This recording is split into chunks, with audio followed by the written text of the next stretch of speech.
At ito pong pagsasara ay hindi po para manggipit o isabotahe yung rally, kung hindi para po ito doon sa rally mismo.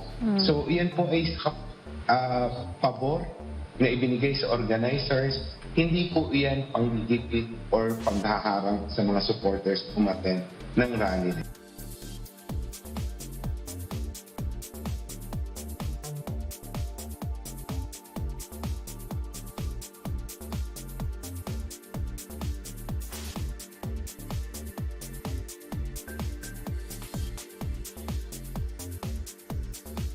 Nilinaw po namin ang pagsasara po sa mahigit 5 araw ng Macapagal Boulevard ay kahilingan ng organizers ng rally.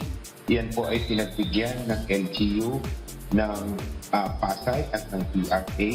Ang aming pong partisipasyon dyan ay traffic management announcement.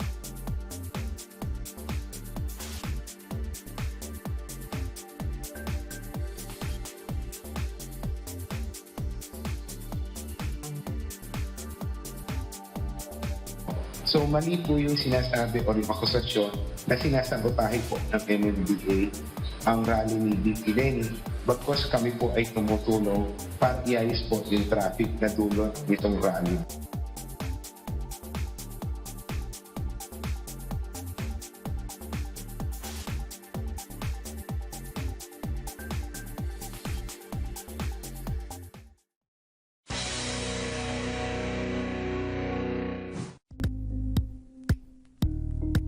Thank you for watching Politico TV. Please like and subscribe to our channel for more videos.